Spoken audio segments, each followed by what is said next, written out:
बिस्मिल्लाहिर्रहमानिर्रहीम। अल्लाहु यब्दउल खल्क़ सुम्मा युईदुहु सुम्मा इलैहि तुरजऊन। व यौम तक़ूमुस्साअतु युब्लिसुल मुजरिमून। वलम यकुल लहुम मिन शुरकाइहिम शुफ़ाअ व कानू बिशुरकाइहिम काफ़िरीन। व यौम तक़ूमुस्साअतु यौमइज़िन यतफ़र्रक़ून। फ़अम्मल्लज़ीन आमनू व अमिलुस्सालिहाति फ़हुम फ़ी रौज़तिन युहबरून। वअम्मल्लज़ीन कफ़रू वकज़्ज़बू बिआयातिना वलिक़ाइल आखिरति फ़उलाइक फ़िल अज़ाबि मुहज़रून। फसुब्हानल्लाहि हीन तुमसून व हीन तुस्बिहून। वलहुल हम्दु फिस्समावाति वल अर्ज़ि व अशिय्यन व हीन तुज़हिरून। युख़रिजुल हय्य मिनल मय्यिति व युख़रिजुल मय्यित मिनल हय्यि व युह्यिल अर्ज़ बअद मौतिहा व कज़ालिक तुख़रजून। सदक़ल्लाहुल अज़ीम। दुरूद शरीफ। अल्लाहुम्मा सल्लि अला सय्यिदिना व हबीबिना व शफ़ीइना मुहम्मदिन व अला आलिहि व अस्हाबिहि अजमाइन। अल्लाह ताला हिन आयात मुबारक जे अंदर बयान फरमायो आहे अल्लाहु यब्दउल खल्क़ अब्दा युब्दिउ इब्दा। बदा यब्दा इब्दाउ चइबो आहे नए सिर पैदा करण हर शइ खे ऐं कमज़ोर शइ खे आहिस्ते आहिस्ते आहिस्ते उनखे ताक़तवर बनाइण। जीअं रब चइबो आहे पालणहार खे पालींदड़ खे कमज़ोर शइ खे आहिस्ते आहिस्ते आहिस्ते उनखे ताक़तवर बनाए इनखे इब्दा चइबो आहे। जीअं कणक जो दाणो तव्हां ज़मीन में उछलायो उन मां जो नंढड़ो सॾो पैदा थिए, हाणे इहो कमज़ोर आहे। हारी छा कंदो आहे उनखे झार खां बचाईंदो, ॿकिरियुनि खां बचाईंदो, मथां सलो हलियो न वञे, हवा जे लहरुनि में हलियो न वञे। अल्लाह ताला इन सले खे आहिस्ते आहिस्ते आहिस्ते ताक़तवर बनाईंदो। थोरो वॾो थींदो, वरी उन में डांडी थींदी, वरी उन में सावा सला वधीक थींदा, मज़बूत ताक़तवर थी पवंदो आहे। अहिड़ी तरह इंसान तबई तौर ते पैदाशर कमज़ोर आहे। अल्लाह ताला उन जी ख़ुराक पहिरीं पेट जे अंदरि पैदा फरमाई नाड़े जे ज़रिए सां, वरी अल्लाह ताला पैदा करण खां बाद में माउ जे सीने में खीर जूं 2 नहरूं हलायूं, वरी जॾहिं 2-2.5 सालनि जो थियो वरी आहिस्ते ख़ुराक वरी इहो इंसान नौजवान बणिजी वियो। कमज़ोर शइ खे आहिस्ते आहिस्ते ताक़तवर बनाइण इनखे चइबो आहे इब्दा। इहा सिर्फ़ सिफ़त अल्लाह जे ज़ात जी। हाणे अल्लाह ताला फरमाए मां इन ताक़तवर शइ खे आहिस्ते आहिस्ते वरी कमज़ोर कंदुसि। जीअं माउ जे पेटां ॼमियो कमज़ोर, हाणे जॾहिं इला अर्ज़लिल उमिरि निकमी उमिरि जे तरफ़ पहुचे थो, पुढ़प जे तरफ़ पहुचे थो, वरी साॻा उज़वा कमज़ोर। जीअं नंढपिण में ॿिए जो मोहताज, क़ुरान में वरी साॻियो ॿिए जो मोहताज। अल्लाह ताला फरमाए हाणे वरी हिनखे पाण ॾे घुरायां। फरमाई मिनहा ख़लक़नाकुम व फ़ीहा नुईदुकुम व मिनहा नुख़रिजुकुम तारतन उख़रा। अल्लाह ताला फरमायो असां इंसान खे मिटीअ मञो पैदा कयोसीं, मिट्टीअ में रहायोसीं, वरी मिट्टी में दाख़िल कंदासीं, वरी मिट्टीअ में जो ॿाहिरि कढंदासीं। इहा सिफ़त सिर्फ़ु अल्लाह ताला जी आहे। बिस्मिल्लाहिर रहमानिर रहीम। अल्लाहु यब्दउल ख़ल्क़, अल्लाह पैदा थो करे मख़लूक़ खे, न सिर्फ़ पैदा थो करे मख़लूक़ खे, सुम्म युईदुहु, पोइ मोटाईंदो उन्हीअ खे, सुम्म इलैहि तुरजाऊन, पोइ उन अल्लाह जे तरफ़ तव्हां सभु मोटाए वेंदो। तुरजाऊन जमो जो सिगो आहे, सुम्म इलैहि तुरजाऊन, पोइ मोटाए वेंदो उन जे तरफ़। वयौम तक़ूमु साअत, ऐं जंहिं ॾींहुं क़ाइमु थी पवंदी क़यामत, युबलिसुल मुजरिमून, रहिजी वेंदा ॾोहारी। अल्लाह जे नेमतुनि खां, अल्लाह जे रहमतुनि खां इहे परे थी वेंदा। ऐं महशर जो ॾींहुं हूंदो, अदल ऐं इंसाफ़ जी ताराज़ी रखी वेंदी। ॾोहारी जिन रब खे न मञियो, रब जे रसूलनि, 1.25 लख रसूलनि खे, नबीअनि खे न मञियो, ऐं आख़िरी नबी हज़रत मुहम्मद मुस्तफ़ा सल्लल्लाहु अलैहि वसल्लम खे न मञियो, उनजो इनकार कयूं, इहे वाइड़ा हूंदा। को उनजो सिफारिश करण वारो न हूंदो, को उन्हनि जे मथां नज़र शफ़क़त करण वारो न हूंदो। आख़िरी नबी हूंदो हुज़ूर अकरम सल्लल्लाहु अलैहि वसल्लम। तंहिंजे करे हुज़ूर अकरम सल्लल्लाहु अलैहि वसल्लम फरमायो, हिकिड़े सहाबी पुछियो, साईं क़यामत जे ॾींहुं किरोड़ा माण्हू हूंदा, अव्हां किथे हूंदव, असां तव्हांखे किथे ॻोल्हियूं?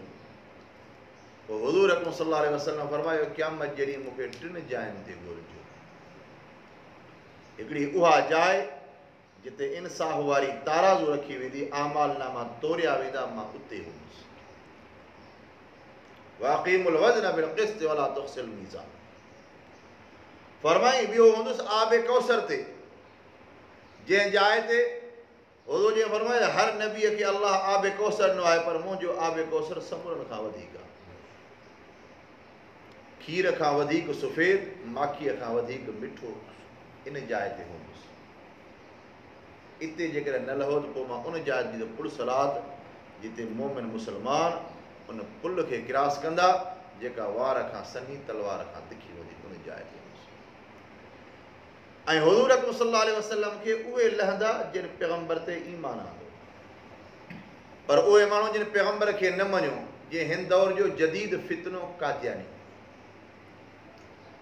अॼु 7 सेप्टेम्बर 1974 में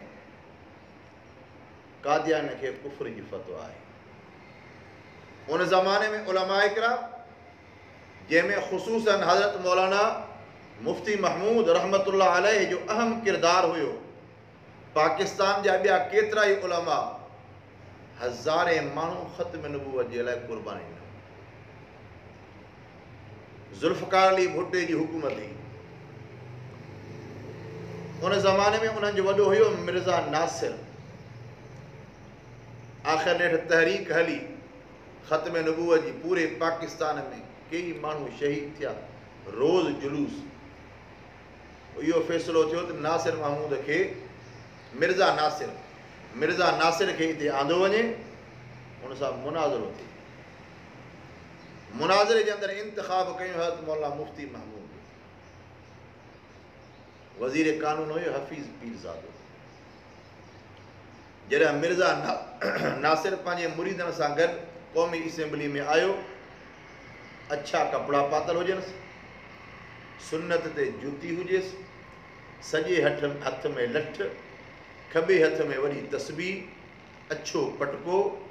जॾहिं असेंबली हॉल में आयो त माण्हू हैरान थी करे क़ौमी असेंबली वारा चवण लॻा, मौलाना मुफ्ती महमूद, इस शख्सियत को आप काफिर कह रहे हैं, जो ऐन सुन्नत के मुताबिक है, कपड़े सुन्नत के मुताबिक, दाएं हाथ में असा है, बाएं हाथ में तस्बीह है, सर पे अमामा और पगड़ी है, आप इसको काफिर कह रहे हैं। मौलाना मुफ्ती महमूद जुर्रत सां उथी बीह करे चई, हाँ मैं इसको काफिर कह रहा।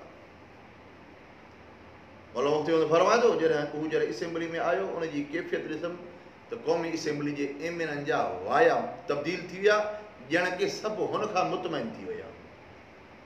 मां उते दिलि में रब खां रोई दुआ घुरी, या अल्लाह ये आज़माइश जी घड़ी आहे, मां हिन क़ौमी असेंबली जे मेंबर खे कीअं मुतमइन कयां। पहिरीं ही मुतमइन हुया, मूंखे मुतमइन करणो हुयो ॿियनि खे, हाणे हे हिन जी कैफ़ियत जी हालत ॾिसी करे मां कीअं उनखे मुतमइन कयां।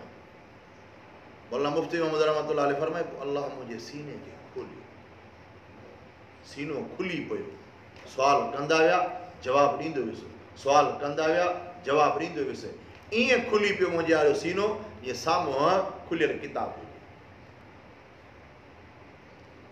13 ॾींहं मुसलसल मुनाज़रो हलियो। घणा ॾींहं? 13 ॾींहं मुनाज़रो क़ौमी असेंबली में। पूरी दुनिया हैरान, क़ौमी असेंबली में मुनाज़रो, अकेलो माण्हू मौलाना मुफ्ती महमूद रहमतुल्लाह अलैह, ॿिया उलमा गुलाम हज़रत मौलाना गुलाम गौस हज़ारवी, हज़रत मौलाना अब्दुल हक अकुड़ा खटक वारो, मौलाना शाह अहमद नूरानी, पूरे मकतबे फ़िक्र जा माण्हू गॾु हुया। समूरनि जो अॻवान हज़रत मौलाना मुफ्ती महमूद हो। 13 ॾींहं मुनाज़रो हलियो। किताब लिखियल अथव तहरीक ख़त्म नबूवत, सॼो तफ़सील उन में लिखियल अथव। 13 ॾींहंनि खां बाद में जॾहिं शिकस्त मिली, समूरनि क़ौमी असेंबली जे मेंबरनि मञियो त वाक़ई कादियानी काफ़िर आहे, पोइ समूरनि उन ते सही कई। उन वक़्त में शहीद ज़ुल्फ़कार अली भुट्टे बि सही कई। पोइ आइन जो इहो हिसो थियो त कादियानी काफ़िर आहे। इहो 7 सेप्टेम्बर 1974। पोइ उन ज़माने में इहा लाल मस्जिद हुई, अञा ताईं आहे, फैसल मस्जिद अञा न ठहियल हुई। पोइ भुट्टो साहिबु जुमे जी नमाज़ इन लाल मस्जिद में पढ़ंदो। उन वक़्त में हिलाल अहमद कमेटी जेका हुई, हिलाल कमेटी, चंड ॾिसणी कमेटी, उनजो चेयरमैन हुयो मौलाना अब्दुल्ला, ये गाज़ी अब्दुल रशीद अब्दुल अज़ीज़ जेके आहे इन जो वालिद साहिब। पोइ जॾहिं ज़ुल्फ़कार अली भुट्टो आयो लाल मस्जिद में जुमे नमाज़ जे लाइ, मौलाना अब्दुल्ला लाल मस्जिद जो ख़तीब चवण लॻो, ज़ुल्फ़कार अली भुट्टो, जिस कलम से तुमने सेन किया है, जिस कलम ने लिखा है कादियानी काफिर है, अगर ये कलम मुझे दे दें तो मेरे लिए एजाज़ है। तो ज़ुल्फ़कार अली भुट्टो वो पेन कढी मौलाना अब्दुल्ला के ॾिनी। मौलाना अब्दुल्ला ख़ुतबो ॾींदे फरमाई त ही उम्मत समूरनि उम्मतनि जी सरदार आहे, ही उम्मत समूरनि उम्मतनि जी सरदार आहे, ऐं हुज़ूर अकरम सल्लल्लाहु अलैहि वसल्लम समूरनि नबीअनि जो सरदार आहे, ऐं फरमाई क़ुरान समूरनि किताबनि जो सरदार आहे। पेन जी तरफ़ इशारो कई त हे पेन समूरनि पेननि जी सरदार आहे। जंहिं पेन लिखियो आहे कादियानी काफ़िर, उन्हीअ खां बाद में पाकिस्तान जे आइन में इहो आयो त कादियानी काफ़िर आहे। ऐं जेका भुट्टे साहिब खे जेका फांसी ॾिनी वई, उहो इन वजह जे करे हज़रत साईं अब्दुल करीम कुरैशी बेर शरीफ़ वारा रहमतुल्लाह अलैह फरमाईंदा हुया, जेकर अल्लाह ताला ज़ुल्फ़कार अली भुट्टे खे जेकर माफ़ कयो ऐं बख़्शिश कई, उहो इन हिकिड़े ई अमल जे करे अल्लाह ताला उनजे समूरनि गुनाहनि खे माफ़ करे अल्लाह ताला जन्नत में उनखे दाख़िल करे। इहो हिकिड़ो ई अमल वॾो। तंहिंजे करे अल्लाह ताला फरमायो वयौम तक़ूमु अस्साअ, उन ॾींहुं क़ाइमु थी पवंदी क़यामत। इहे क़यामत जे ॾींहुं पैगम्बर जा इनकारी हुज़ूर जिन खे ॼण ॾिसंदा ई कोन, अल्लाह ताला उनखे उहा नज़र ई कोन ॾींदो। ऐं हींअर ताईं कादियान जी इहा कोशिशि आहे उन वक़्त खां वठी इन आइन खे कीअं ख़तमु कजे।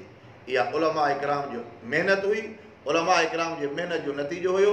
हींअर ताईं अल्हम्दुलिल्लाह उन कानून खे तब्दील करे न सघिया आहिनि, पर क़यामत जे सुबुह ताईं इन कानून खे तब्दील करे न सघिया।